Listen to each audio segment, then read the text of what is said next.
Bonjour, bienvenue dans cette conférence. C'est la dernière conférence de l'automne de l'équipe de recherche sur le placement et l'adoption en protection de la jeunesse. Donc, je suis Geneviève Pagé, moi je suis la directrice scientifique de l'équipe de recherche.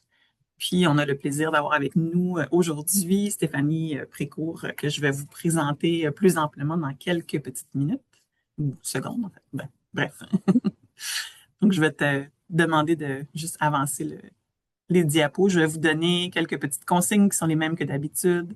Donc, vos sons et caméras sont fermés d'office pour permettre à ce qu'il n'y ait pas de dérangement là, pendant la présentation de Stéphanie.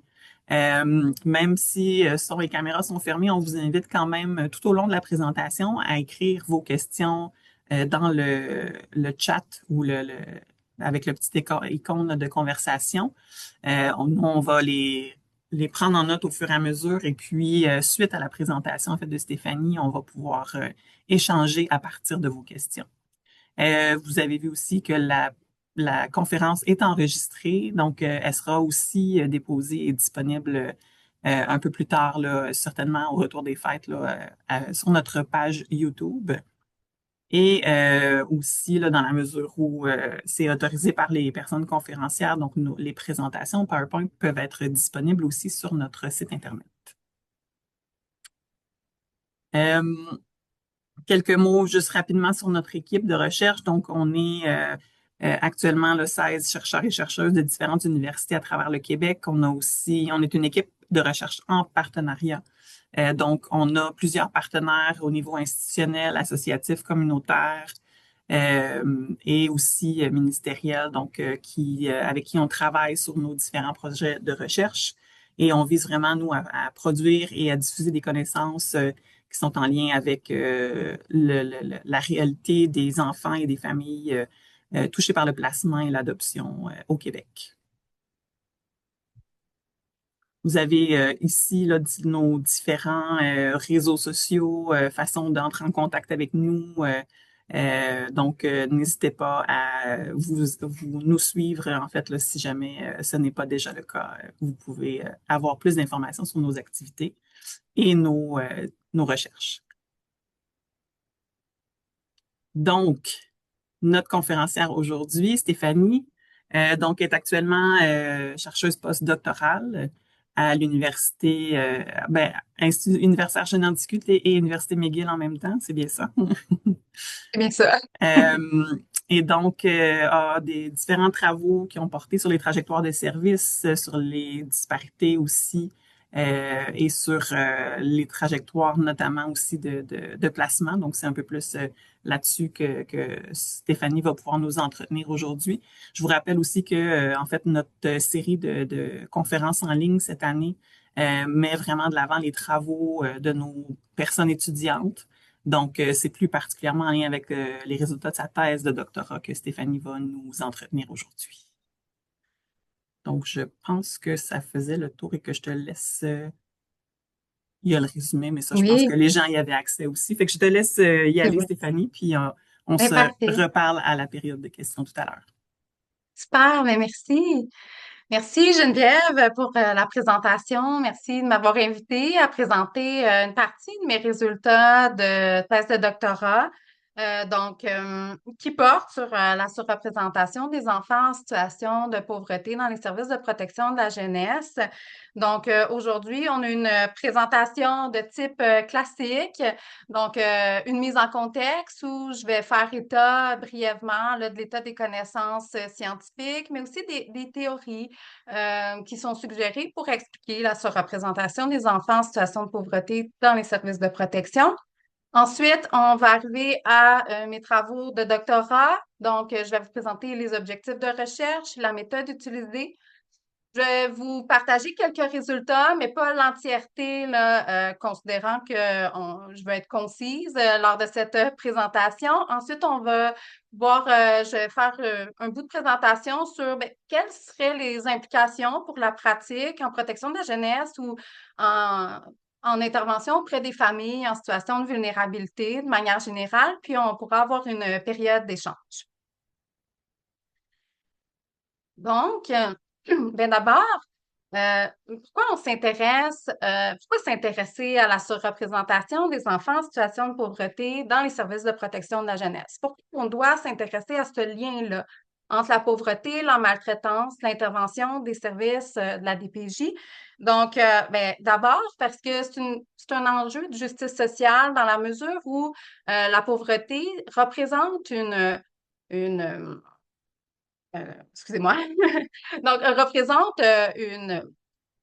une altération ou un bris des droits des enfants, notamment à vivre dans des situations de vie qui sont décentes et convenables et que ça les expose à une série de conséquences sur leur développement, mais aussi parce que particulièrement, ça va les rendre plus susceptibles de vivre de la maltraitance. On va en parler un peu plus tard dans la conférence, mais aussi de subir une intervention qui se veut exceptionnelle de l'État, puis qui peut, sans le vouloir, contribuer à de la stigmatisation de ces enfants-là.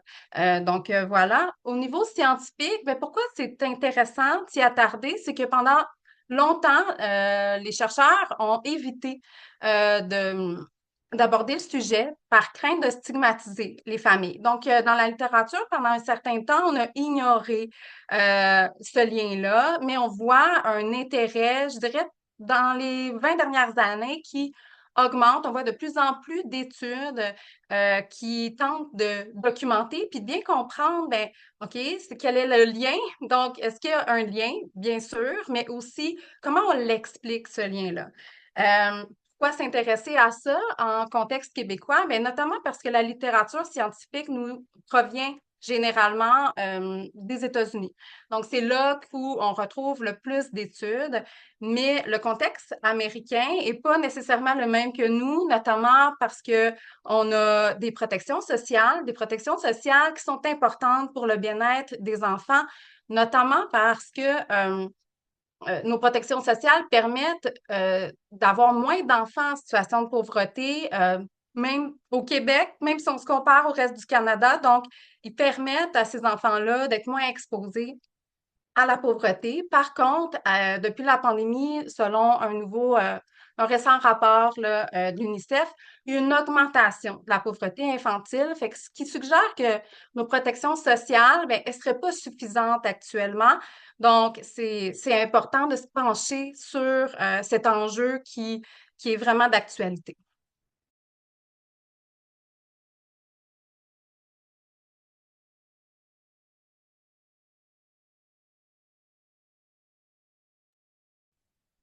Ton micro est fermé, Stéphanie.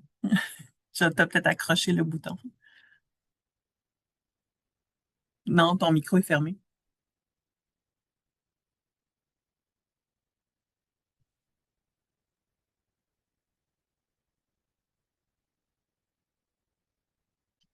Malheureusement, non. Maintenant, Oui, c'est bon. oui, Tu peux mais continuer. désolée, je sais pas qu'est-ce qui s'est passé.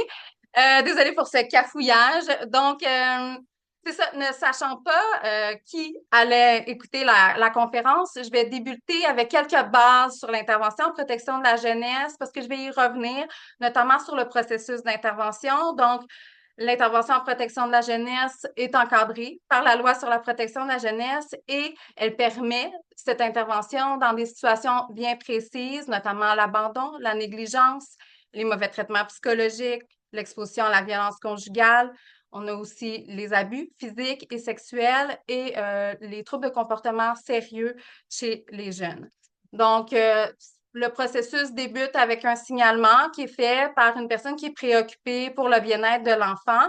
Et si on a suffisamment de préoccupations ou de faits, on va passer à une évaluation, sinon on va fermer ce signalement-là. L'évaluation, on va faire une évaluation familiale et on va, au terme de celle-ci, ben, toujours en regard de la loi, déterminer si la sécurité ou le développement de l'enfant est compromis. Si c'est pas le cas, on ferme, mais sinon, on va passer à l'étape suivante, à l'orientation, où on va déterminer les mesures de protection pour ces enfants. Et on a toujours l'option de fermer également, notamment si on passe au tribunal et que la requête elle est rejetée, donc SDNC à ce moment-là. Ensuite, mais par exemple, si on applique les mesures de protection, donc on est à la prise en charge, application des mesures, et ensuite on va aller qui vont être déterminées pendant un certain temps et qui vont être révisées là, périodiquement pour déterminer est-ce que la sécurité ou le développement de l'enfant est toujours compromis. Si oui, on va poursuivre, sinon on va fermer. Donc, dans ma thèse de doctorat, je me suis intéressée particulièrement à l'évaluation et à savoir c'est quoi les profils, les facteurs qui font en sorte que ben, les enfants ont conclu que sécurité, développement et compromis, puis qu'on va les prendre en charge. Regardez Je vais ça. y revenir plus tard, mais je voulais mettre les bases parce que je passe maintenant à la littérature scientifique. Donc, que dit la littérature sur l'association entre la pauvreté et l'intervention en protection de la jeunesse? Bien, c'est qu'en fait, elle est associée fortement à toutes ces étapes que je viens de vous présenter. Donc, le signalement, l'évaluation, la prise en charge, les mesures de placement pendant la prise en charge notamment. On peut penser que la pauvreté est plus associée, par exemple, pauvreté, on va penser à négligence, mais c'est pas ce que nous donne les résultats de recherche. En fait, ce qu'on montre, c'est que oui, c'est associé à la négligence, mais c'est aussi associé à d'autres formes de maltraitance, notamment l'abus physique. Donc,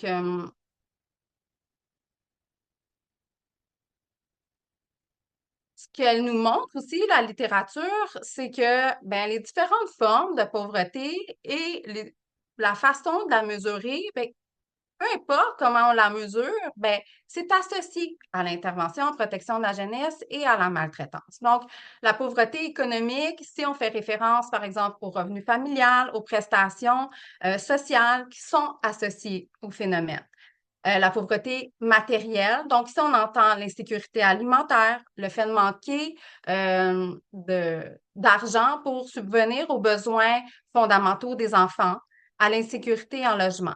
Par exemple, on a une étude canadienne qui a été réalisée par le Lefebvre en 2017, pardon, à partir des données d'incidence ontarienne qui montrait que le fait de manquer d'argent régulièrement doublait le risque d'être pris en charge en protection de la jeunesse et les familles qui avaient des enjeux de logement, donc une précarité au niveau du logement, avaient 3 fois plus à risque d'être pris en charge. Donc, même au Canada, là, on a de la littérature qui montre cette association. Pauvreté des quartiers, inégalité territoriale. Donc, ici, ben, on entend par de la défavorisation au niveau plus du quartier. Donc, des fois, on a une forte concentration de familles qui vont vivre en situation de pauvreté, mais on peut parler aussi de manque de services dans la communauté. Donc, également, on voit une association entre ce type de pauvreté et l'intervention en protection de la jeunesse.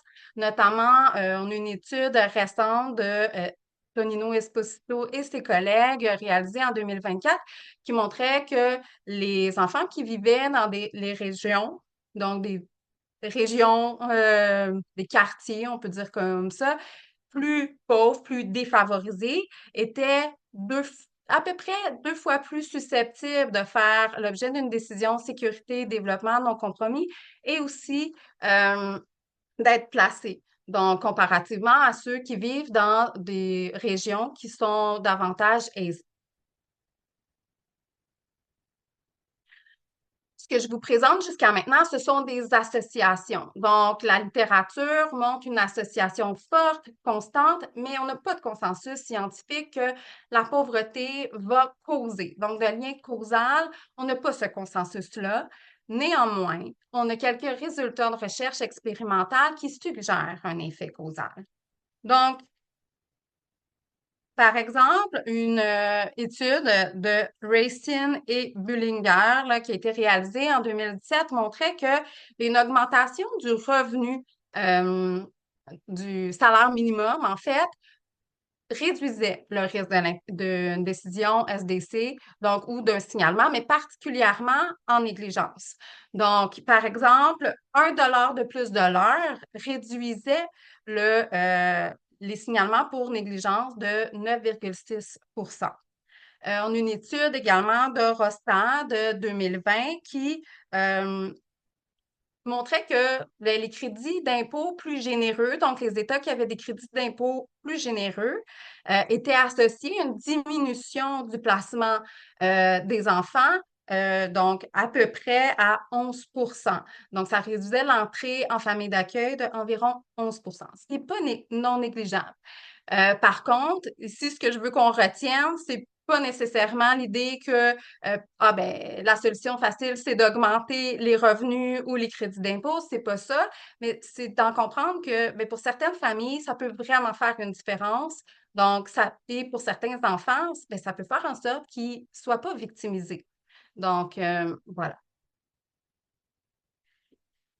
Donc, on a toute cette littérature qui montre une association. Par contre, on comprend toujours mal c'est quoi les mécanismes qui sous-tendent cette association-là? Qu'est-ce qui fait en sorte que les familles en situation de pauvreté sont plus en contact avec les services de protection de la jeunesse, que les enfants vivent davantage de maltraitance? Donc, dans la littérature, on retrouve différentes pistes. Je vais vous en montrer 5. Euh, D'abord, on a le manque de ressources. Donc, mais c'est la situation que vous avez fort probablement en tête. Donc, une situation de pauvreté qui amène directement à une intervention des services de protection de la jeunesse. Donc, par exemple, une famille qui est évincée de son logement, puis on n'a pas de ressources, bien, ça va attirer l'attention, puis fort probablement que ça va mener à un signalement. Donc, je vous donne cet exemple-là, mais il pourrait en avoir bien d'autres. Donc, on voit un lien on va penser à un lien plus direct. Donc, pauvreté, intervention des services de protection de la jeunesse, parce que les besoins fondamentaux des enfants ne sont pas répondus. Ensuite, on a le stress économique. Donc ici, ce qui est suggéré, c'est une série d'effets, comme une espèce d'effet boule de neige, là, où on a le stress parental qui est causé par le manque d'argent. Ça peut être la perte d'un revenu, être licencié de son travail, une pandémie. Donc, il y a plein de contextes qui font que c'est stressant, mais c'est aussi d'avoir de la difficulté à joindre les deux bouts, là, simplement de ne pas avoir assez de revenus, qui va avoir une influence sur l'état psychologique du parent. Donc, le parent va devenir, il va avoir des affects davantage dépressifs, des difficultés, par exemple, de concentration, de la tristesse, de l'irritabilité, qui va influencer ses pratiques parentales, puis qui pourrait là, mener soit à un abus physique, par exemple, le parent perd patience, ou à un manque de disponibilité émotionnelle, affective, parce qu'il est trop préoccupé, il est trop envahi par le stress causé par la pauvreté. Donc, ces deux-là, ce sont ce qu'on pense dans la littérature être les mécanismes comme principaux, mais il y en a d'autres.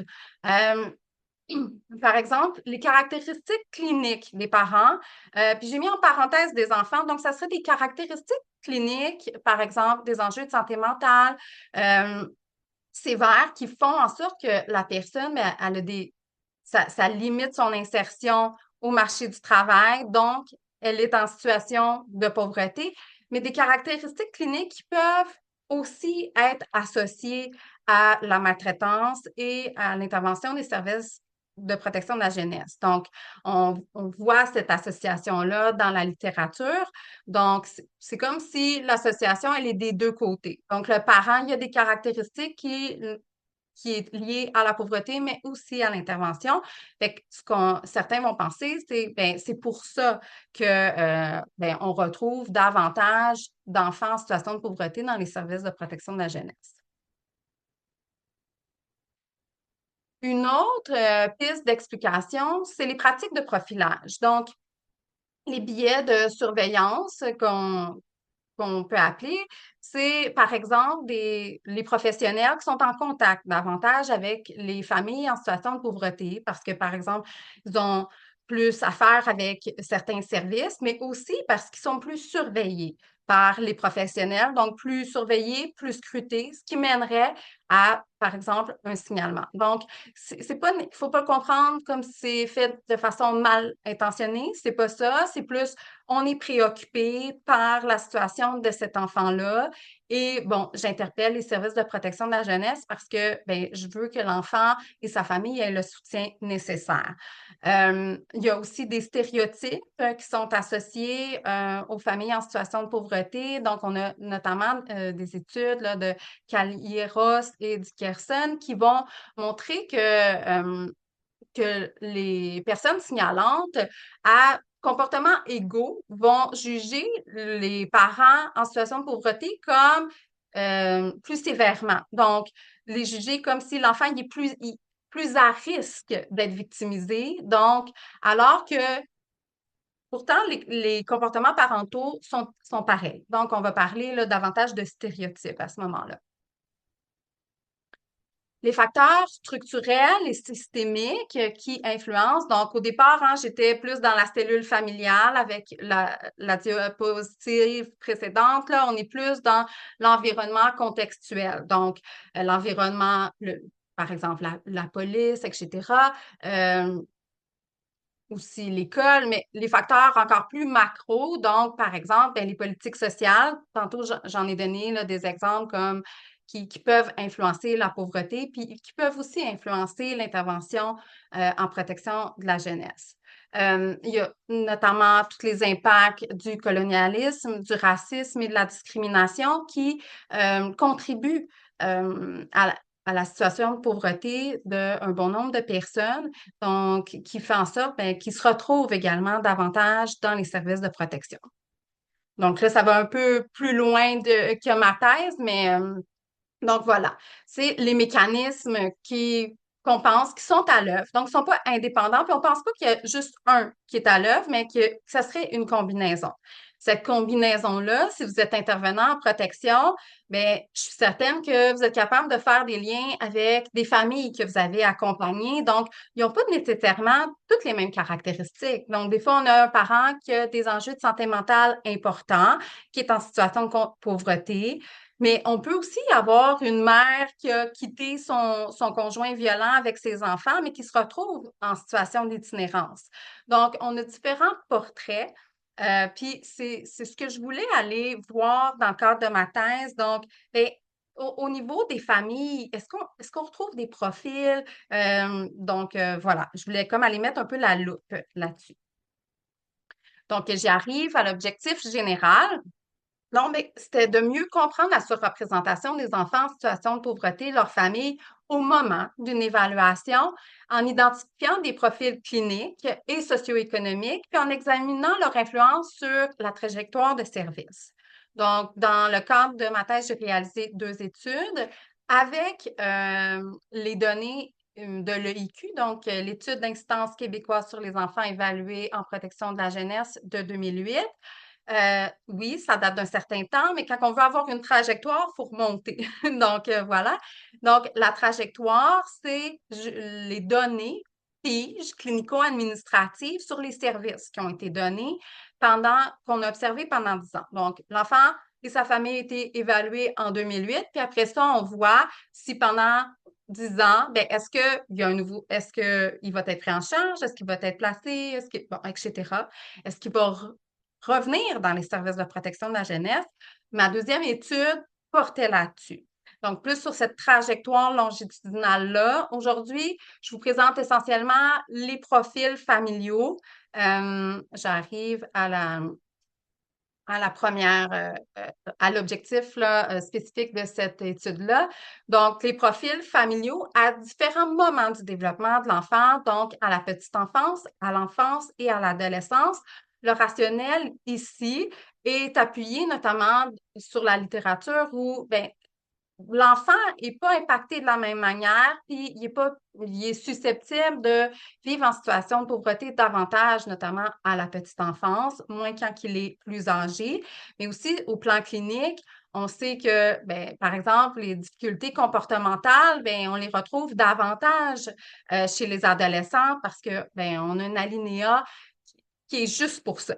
Donc, voilà. Donc, puis c'était aussi ensuite d'avoir une réflexion sur ben, nos services. Fait que c'est quoi les services qui pourraient être offerts à ces enfants-là?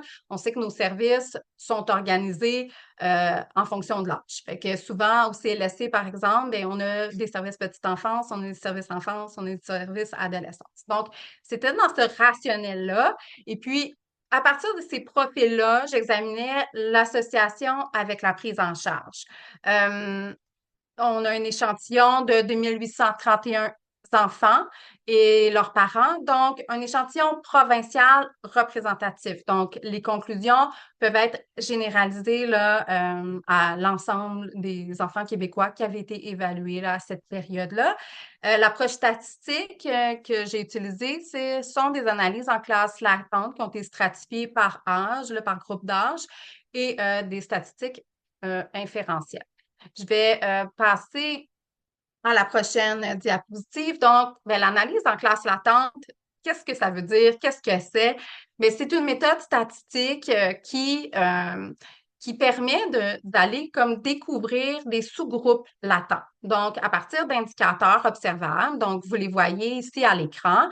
Donc, j'avais des indicateurs qui étaient liés au fonctionnement de l'enfant, donc des problèmes développementaux, cognitifs, de santé mentale, émotionnelle. Émotionnelle, on peut penser à l'attachement notamment, des problèmes comportementaux, le fonctionnement des parents, dépendance aux substances, santé mentale, violence conjugale, isolement social et les conditions socio-économiques, donc aucun revenu d'emploi, pauvreté économique, hein, c'est comme ça que je le mesure, et le manque d'argent et l'insécurité résidentielle. L'insécurité résidentielle va englober le fait d'être sans logement du tout, de passer d'un logement à un autre ou de faire en bon français, du couchsurfing, là, d'être hébergé d'un milieu à l'autre chez des amis. Donc, mais aussi vivre dans un logement qui comporte des risques. Donc, par exemple, qu'il y a de la vermine, qu'il y a des choses qui sont brisées, etc. Ces indicateurs-là, ils sont basés à partir d'un questionnaire que les intervenants à l'évaluation ont répondu. Donc, c'est ce qu'ils ont observé au moment de leur évaluation. Voilà. Donc ensuite, ben l'analyse va permettre de ben, faire des sous-groupes, là, comme vous voyez, là. Donc, j'ai toute ma population qui est en noir, vert et jaune. Puis, bon, on va faire des sous-groupes qui ont des caractéristiques qui sont similaires, mais qui se distinguent aussi des uns des autres. Donc, je vous présente les profils familiaux à la petite enfance.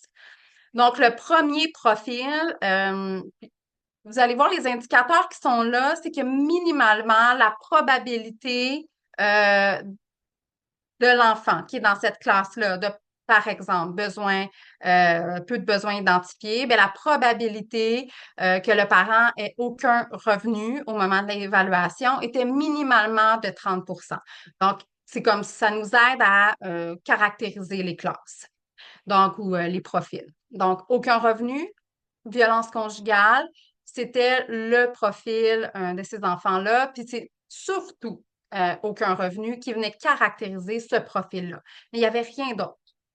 Besoins parentaux complexes et pauvreté, mais là, on voit une constellation de besoins, autant pauvreté économique par aucun revenu, mais aussi insécurité résidentielle, manque d'argent, l'isolement social, mais aussi des parents qui vivent des enjeux de dépendance aux substances, de la violence conjugale, des problèmes de santé mentale. Donc, on a vraiment, et ça co-occure. Donc, ça veut dire que c'est pas, le parent peut présenter plusieurs indicateurs cliniques en plus d'être en situation de pauvreté. Donc, on voit vraiment comme un grand cumul de vulnérabilité ici. Donc, il représentait 34. On a le troisième profil qui est besoins familiaux diversifiés et pauvreté. Donc, ici, on a de la violence conjugale, des problèmes de santé mentale chez les parents, mais aussi des retards de développement chez l'enfant. Puis, on a encore des familles qui sont en situation de pauvreté, donc avec aucun revenu. Donc, qui sont généralement prestataires d'aide sociale ou carrément aucun revenu. Donc, on voit là, que le premier profil, c'était celui qui prend le plus, qui a une plus grande proportion. Ensuite, on a besoins parentaux complexes et pauvreté. Et le dernier, là, à 11 besoins familiaux diversifiés, qui représentent seulement 11 là, de ce sous-échantillon d'enfants de 0,5 ans. Et puis, il y a deux de ces profils à l'enfance qui sont associés à la prise en charge. Donc, on a celui-ci, besoins parentaux complexes et pauvreté, et besoins familiaux diversifiés et pauvreté. Donc, ce cumul-là là, semble être associé à une prise en charge. On arrive à l'enfance, des enfants de 6 à 11 ans. Donc, on a quatre profils maintenant. Donc, on a toujours notre profil peu de besoins identifiés qui représente 46 de ce sous-échantillon-là. Donc, qui est caractérisé ici seulement par le fait d'avoir aucun revenu. Ensuite, on a besoins parentaux complexes qu'on retrouve et pauvreté qui représente à peu près le quart de ce sous-échantillon-là. Donc, c'est la même chose. On a encore des familles en situation de pauvreté avec des parents qui ont des enjeux là, liés à la dépendance aux substances, à la violence conjugale, aux problèmes de santé mentale. Le troisième, besoins familiaux diversifiés et pauvreté qui représente 10. Encore ici, là, on voit, on a beaucoup, c'est très diversifié aussi. Et ensuite, on a problème d'apprentissage et de développement qui représente à peu près le cinquième de ce sous-échantillon-là avec 20. Et puis, on a des enfants qui ont des enjeux d'apprentissage, donc des retards de développement, des difficultés à l'école, qui sont en situation de pauvreté, puis que la famille est en situation d'isolement social. Retards développementaux à l'enfance, on peut penser à des retards davantage dans l'acquisition de la marche, par exemple. Ici, on est davantage, par exemple, des enfants qui auraient un TSA, Gilles de la Tourette. On a aussi ces enjeux développementaux-là, en plus des problèmes là, à l'école. Donc, chez les 6 à 11 ans, le profil qui est pris en charge davantage par les services de protection de la jeunesse, c'est encore une fois besoins parentaux complexes et pauvreté. Donc, on voit encore un cumul de vulnérabilité, là, autant socio-économique, mais aussi matériel et de problèmes là, plus cliniques des parents. On a besoins familiaux diversifiés et pauvreté aussi qui va être pris en charge. Les enfants, encore une fois, les enfants avec peu de besoins, eux autres, on ferme. C'est les SDNC, là, dans le bon jargon, la sécurité et développement non compromis, puis on va fermer. Et on a les enfants qui ont des besoins développementaux, qui eux autres aussi, on va fermer après l'évaluation. Euh, je m'avance un peu, mais sans vous parler en long et en large de la deuxième étude. Dans la deuxième étude, je m'attarde spécifiquement à ces enfants-là qu'on va fermer l'évaluation. Puis, problèmes d'apprentissage et de développement, on les retrouve dans le profil SDNC, puis ils vont revenir à répétition à l'évaluation, mais sans être pris en charge. Donc, eux, là, ici, ils reviennent. C'est ceux qu'on réévalue souvent. Ensuite, on a profils familiaux à l'adolescence. On retrouve encore une fois peu de besoins identifiés qui représentent 40 de ce sous-échantillon-là avec aucun revenu d'emploi. Problèmes de santé mentale, isolement et pauvreté qui représentent 10 donc qui est principalement caractérisé par aucun revenu, un manque d'argent, de l'instabilité résidentielle, de l'insécurité résidentielle, pardon, une famille qui est isolée socialement, des problèmes de santé mentale, autant chez le parent que chez l'adolescent. Donc, on a des enfants des adolescents qui sont en détresse psychologique avec un parent aussi qui a des enjeux de santé mentale ici. Donc, ensuite, on a un problème généralisé de fonctionnement qui représente ici le corps, à peu près de ce sous-échantillon, qui est caractérisé par en fait, c'est des jeunes avec des difficultés là, de comportement et problèmes de santé mentale chez l'adolescent, problèmes de comportement. Donc, ceux qui sont évalué là, en F, en trouble de comportement. Puis et là, je viens de m'en rendre compte, mais je vous ai pas parlé des alinéas qui sont associés. Donc, mais celui-ci, je vous le dis, c'est du F, généralement du trouble de comportement. C'est le motif pour lequel le DPJ intervient. Euh, Peu de besoins identifiés. Ça peut être surprenant que le DPJ intervienne pour ces familles-là. C'est souvent des situations d'abus physiques, d'abus sexuels. Même si ça peut paraître un peu, ça peut nous rendre perplexes, que le fait que généralement, on les prend pas en charge. Ceux-là, généralement, on les ferme. Problème de santé mentale, isolement et pauvreté. Ici, on était davantage dans de la négligence et du trouble de comportement pour l'enfant. Puis, je vais terminer là, avec... oh, excusez-moi, c'est pas grave. Problème d'apprentissage et de développement qu'on avait à l'enfance.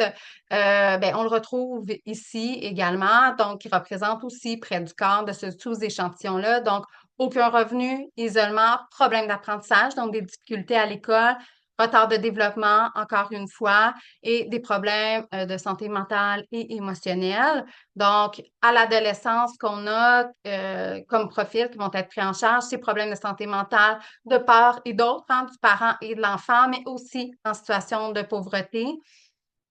Et on a un problème généralisé de fonctionnement chez le jeune.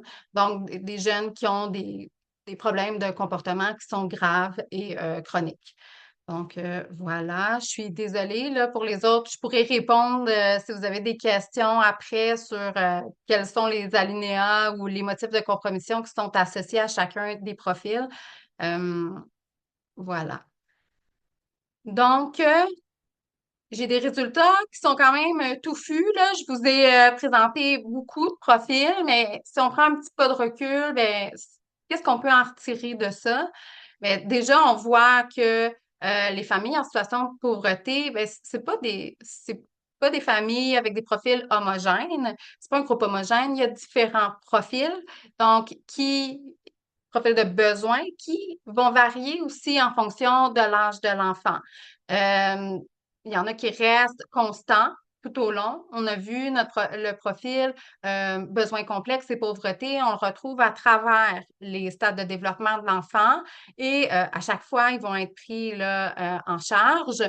Euh, donc, voilà, puis il y en a d'autres qui sont propres à une période de développement, comme à l'adolescence. On a vu le profil, par exemple, santé mentale, parents et enfants, ou problème de comportement, là, problème de fonctionnement généralisé chez l'enfant. Donc, des comportements externalisés, intériorisés aussi, donc des difficultés à différents niveaux chez l'enfant. Donc, c'est son fonctionnement général, global, là, qui est perturbé à ce moment-là. Donc, fait que c'est propre à cette tranche d'âge-là. Puis aussi, on a vu qu'ils sont pris en charge. Euh, les jeunes enfants sont particulièrement touchés par la pauvreté, puis pris en charge. On avait deux profils sur trois qui étaient caractérisés par la pauvreté, puis on avait deux profils sur trois aussi qui étaient pris en charge par les services de protection. Les familles présentant un cumul, hein, on voit que la pauvreté, surtout la pauvreté matérielle, elle vient pas tout seul. Elle vient en combinaison de d'autres enjeux, des enjeux qui sont cliniques, euh, souvent chez le parent, mais aussi on l'a vu en combinaison avec des difficultés chez l'enfant aussi. Donc, on voit ce cumul-là qui fait en sorte que ben, ces familles-là vont être davantage pris en charge par les services de protection de la jeunesse. Euh, Puis, là, je ne vous ai pas montré ces résultats-là, mais je vous le dis quand même. Euh, ces familles-là, avec ce profil de cumul, quand ils ne sont pas pris en charge lors de l'évaluation, puis qu'on la ferme, ils tendent à revenir. Donc, ils vont être réévalués, puis à ce moment-là, ils vont être pris en charge cette deuxième fois-là. Euh, donc, il y a quand même quelque chose ici qui est préoccupant. On pourrait s'interroger sur c'est quoi les services peut-être que ces familles-là ont eu après. Donc, c'est complexe. On voit qu'il y a beaucoup, beaucoup d'enjeux, beaucoup de besoins. Euh, ça peut être difficile là, d'aller arrimer différents services là, pour ces familles-là. On voit aussi que les profils qui sont pris en charge par les services de protection de la jeunesse, c'est pas des situations simples. Si vous êtes intervenant, vous n'êtes pas, vous êtes pas étonné de ces résultats-là, c'est certain. Les profils sont cumulent, il y a plein d'enjeux. Donc, ça démontre la complexité d'évaluer les situations, mais aussi de les prendre en charge à plus long terme.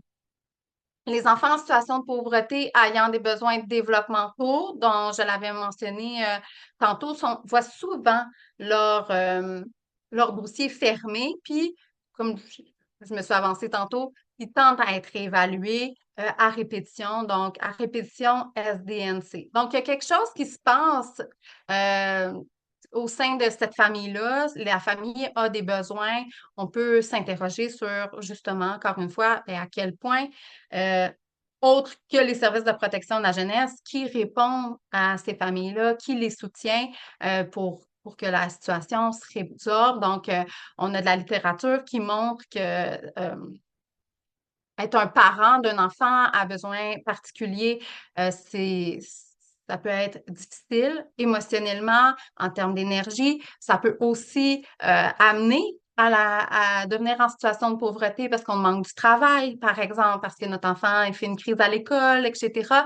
Donc, on voit aussi ici là, que c'est impliqué le manque de revenus, mais aussi les difficultés de développement. Donc, ça peut mener aussi à un épuisement des parents. Ça aussi, c'est documenté dans la littérature. Puis, ce qui est documenté aussi, c'est à quel point ces parents-là font face à des obstacles pour trouver des services. Donc, on les évalue, on ferme, mais qu'est-ce qui est mis en place pour ces familles-là? Est-ce qu'il n'y a rien qui est mis en place ou ça tarde à venir, puis c'est pour ça que le DPJ intervient?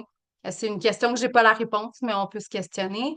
Les enfants vivant avec des parents sans revenu d'emploi, donc, mais qui n'avaient pas d'autres vulnérabilités. Donc, notre profil a peu de besoins représente 40 de tout l'échantillon. Donc, tu sais, on voyait là, que ça oscillait autour de 40 dans chacun des groupes d'âge, mais de manière générale, ça représentait 40 Donc, une grande partie des situations que le DPJ va évaluer et qui va mener à une fermeture, des situations qui concernent des familles en situation de pauvreté, euh, il y aurait eu des abus physiques, des abus sexuels. Est-ce qu'on est dans de la punition corporelle qui fait en sorte que ben, la famille est signalée, mais l'intervention de la protection de la jeunesse est suffisante pour mettre fin à la situation ou on a référé vers des services et tout simplement, est-ce qu'on est plus là-dedans versus des abus physiques graves qui mèneraient, par exemple, à une prise en charge? Est-ce qu'on a aussi, tantôt j'avais parlé de mécanismes, de pistes d'explication, est-ce qu'on a du profilage aussi chez les personnes signalantes, donc par rapport à ces enfants-là, est-ce qu'on regarde plus leur fonctionnement, les interactions avec les parents, l'utilisation de la correction physique, par exemple, chez ces groupes d'enfants-là versus d'autres. Donc, c'est des questions auxquelles j'ai pas de réponse, mais ça soulève quand même parce que c'est beaucoup d'enfants, là. On avait 2800 enfants, donc 40 qui est dans ce profil-là. Donc, maintenant, euh, c'était ma synthèse. À la lumière de ça, j'aurais pu vouloir discuter avec vous des politiques sociales en lien avec la pauvreté familiale. J'aurais pu aussi vouloir discuter avec vous de l'organisation des services parce que dans ma thèse, je l'ai fait, j'ai réfléchi à ça, à l'organisation des services qui pourraient permettre ben, de répondre mieux aux besoins de ces familles-là pour peut-être éviter euh, une, é- une évaluation point, donc avant qu'il arrive, mais aussi réfléchir comment, par exemple, à l'application des mesures, comment qu'on fait pour répondre à tous ces besoins complexes-là de ces familles-là. Donc voilà, mais en fait, où je veux vous amener, c'est davantage dans la pratique auprès des familles. Donc, ici, une réflexion sur la pratique qui peut s'appliquer en protection de la jeunesse, mais plus largement en intervention familiale auprès de familles en situation de pauvreté. Donc, dans le cadre de ma thèse, j'ai été amenée à lire des textes qui, euh, pour moi, ont permis c'est ça, tu sais, d'aller plus loin dans ma réflexion. Je vous les partage. Donc, je suis tombée sur deux textes. Un de Krumer-Nevo, donc 2016. Il y a aussi un livre de 2021. Et euh, un autre texte de Sar, Yeman et Gupta de 2020. Donc, sur les approches sensibles à la pauvreté, ici, là, c'est une traduction libre, dans le fond, c'est Gupta, notamment, c'est une prof d'université en Angleterre, mais elle a été aussi longtemps praticienne en protection de la jeunesse. Et puis, elle fait un exercice vraiment intéressant où elle apprend le cadre ou le paradigme qui est proposé par Krumer-Nevo, mais elle l'applique à la protection de la jeunesse et à des situations concrètes qu'elle a eues, des familles qu'elle suivait. Et donc, je vous partage c'est quoi les grands principes, puis comment nous, mettons, au Québec, on pourrait adopter ce type d'approche-là. Donc, en fait, le grand principe au départ, ce que ça nous amène à faire, c'est à s'interroger tout simplement sur comment on conçoit les familles en situation de pauvreté, nous, comme personnes. Donc, est-ce que la pauvreté, je la conçois comme étant un enjeu individuel? Donc, si la situation dans laquelle les parents sont, c'est qu'ils la portent, c'est eux qui la causent, ou est-ce que je la réfléchis comme étant davantage euh, une condition qui est injuste pour le parent, mais aussi pour l'enfant, puis qui est plus en lien avec un environnement social, les structures sociales, politiques qui font en sorte que nos ressources sont pas réparties également dans notre société et qui fait en sorte que, par exemple, on a des gens qui n'ont pas accès à des logements abordables. Tout simplement, c'est un exemple. C'est de reconnaître aussi les effets donc de la pauvreté, donc de pas juste en faire un constat, ils sont en situation de pauvreté, mais qu'est-ce que ça amène chez ces familles-là? C'est aussi, il nous amène aussi à nous interroger sur notre positionnement social. Donc, moi, qu'est-ce que dans mon positionnement, le fait que moi, je suis travailleuse sociale, par exemple, que j'ai un revenu, etc., que je suis pas en situation de pauvreté, qui- qu'est-ce qui joue dans le rapport avec la famille? Est-ce que j'ai des billets?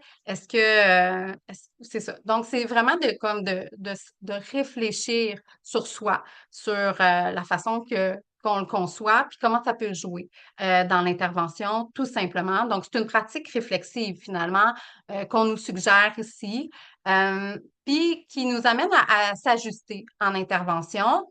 Donc, ajuster notre posture puis nos pratiques. Donc, mais ça nous amène à se positionner comme un allié face, si on conçoit la pauvreté comme étant une injustice sociale qui va au-delà de la responsabilité du parent, par exemple, c'est de s'allier avec cette personne-là, puis de comprendre qu'est-ce qu'elle vit. Donc, de pas le masquer, de pas le nier, donc de s'intéresser finalement à son vécu. Comment, dans la parentalité, ces conditions socio-économiques ont un effet. Donc, c'est d'échanger tout simplement. On a de la littérature, pas au Québec, pas au Canada, mais en Angleterre, qui montre que les intervenants en protection de la jeunesse, généralement, vont pas tenir en compte de la pauvreté ou ils vont juste y aller de manière très descriptive ou le voir comme un facteur parmi tant d'autres sans aller plus loin dans l'effet que ça a sur le fonctionnement des personnes, de la famille, euh, par crainte de stigmatiser. Donc là, on nous amène ailleurs en disant non, on doit en tenir compte. C'est comme ça qu'on fait alliance. Donc, c'est d'échanger sur l'impact, Donc, sur le stress que ça peut avoir, la honte, sur la dynamique conjugale également, sur l'irritabilité. Tantôt, j'avais proposé différents mécanismes, mais ils sont en action ici, là. Donc, c'est un peu de comprendre, OK, mais peut-être que ça se peut que ça crée beaucoup de stress au sein de la famille. Discuter des résistances. Donc, qu'est-ce qu'ils mettent en place, ces familles-là, comme stratégie pour lutter contre leur situation de pauvreté? Donc, est-ce qu'ils cumulent plusieurs emplois? Est-ce qu'ils font du travail non déclaré, par exemple? Il y en a qui sont très créatifs. Ça met aussi l'attention sur les forces, la résilience. Donc, pas être seulement dans le déficit des parents. Donc, ah, mais ils n'ont pas de logement, ils ont pas le nécessaire pour répondre aux besoins des enfants. Non, peut-être, mais qu'est-ce qu'ils mettent en place? Parce que parfois, ou même souvent, ils vont mettre des choses en place pour résister. Visibiliser la pauvreté. Donc, ben, quand on prend le temps de s'intéresser à ça, ben, on peut le visibiliser, notamment dans nos rapports d'évaluation ou autres, dans nos différents rapports qu'on a à faire, que justement, on va venir contextualiser la situation. Le parent, il n'est pas tout seul dans cette situation-là. Ça fait partie d'un contexte qui est plus grand. Donc, faire alliance, je l'ai déjà mentionné, donc, mais notamment dans la relation, donc être à l'écoute de ça, mais aussi en posant des actions qui sont concrètes. Donc, on a dans la littérature des études qui vont nous montrer que le fait de donner par exemple, de la nourriture, des couches, des choses comme ça. Donc, des actions très concrètes ou faire de l'advocacy auprès d'un locataire qui voudrait évincer une famille, etc. Donc, des actions qui sont concrètes vont permettre de réduire euh, le- les décisions plus coercitives en protection de la jeunesse, notamment le placement. Donc, il y a un effet. Donc, je vous présente ça simplement pour peut-être y penser quand vous êtes en intervention, puis on pourra en discuter après. Je suis certaine que vous avez plein d'exemples de choses que vous avez déjà mis en place, mais aussi pour sentir qu'on a aussi une influence parce que comme intervenant, on peut se sentir rapidement dépassé, mais aussi impuissant face à la pauvreté, aux situations que les personnes sont, dans lesquelles ils sont, parce que ben, on n'en crée pas des logements, surtout en protection de la jeunesse. Il n'y a pas beaucoup de ressources qui peuvent être données. Donc, on n'a pas beaucoup de leviers d'intervention, mais on a certaines actions qui peuvent permettre d'améliorer les conditions de vie, puis aussi favoriser l'engagement des familles. Ça aussi, on a de la littérature qui va le soutenir, que quand on va avoir par exemple, un soutien concret à une famille, ben, on va solliciter, on va favoriser son engagement dans le suivi. Donc, voilà, mais pour moi, c'est tout. Puis, on a l'occasion d'échanger sur les résultats que je vous ai présentés, mais aussi sur cette approche-là. Donc, c'est tout pour moi.